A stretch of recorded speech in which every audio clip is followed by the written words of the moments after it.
Hello everyone, welcome to our channel. Telugu రాష్ట్రాల్లో వాతావరణ పరిస్థితులు ఏంటి, వర్షాలు కురిసే అవకాశాలు ఉన్నాయా, ఏ జిల్లాల్లో వర్షాలు పడితే తెలుసుకునే ముందు మీరు ఇంకా మన ఛానల్ కనుక సబ్స్క్రైబ్ చేయనట్లయితే వెంటనే సబ్స్క్రైబ్ చేసి పక్కనే ఉన్న బెల్ ఐకాన్ని కూడా క్లిక్ చేసేయండి. ఇక లేట్ చేయకుండా వివరాల్లో కనుక వెళ్ళినట్లయితే రెండు తెలుగు రాష్ట్రాల్లోనూ ఉష్ణోగ్రతలు భారీగా పెరిగాయి.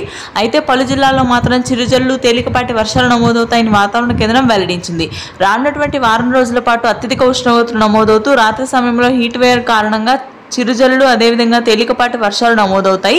ఆ తరువాత బంగాళాఖాతంలో ఏర్పడనున్నటువంటి ఉపరితల ఆవర్తన ద్రోణి ప్రభావంతో మధ్యాంధ్ర, మధ్య తెలంగాణ, రాయలసీమ ప్రాంతాల్లో కూడా వర్షాలు నమోదయ్యే అవకాశాలు ఉన్నాయని వాతావరణ కేంద్రం వెల్లడించింది.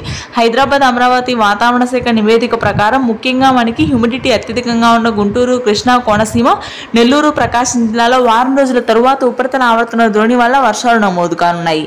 అయితే ఉత్తరాంధ్ర జిల్లాలో ప్రస్తుతానికి 42 డిగ్రీల వరకు ఉష్ణోగ్రతలు నమోదవుతుంటే రాయలసీమ ప్రాంతాలు కడప, కర్నూలు, అనంతపురం, పుట్టపర్తి, సత్యసాయి జిల్లాలో 44 డిగ్రీల వరకు ఉష్ణోగ్రతలు నమోదవుతున్నాయి.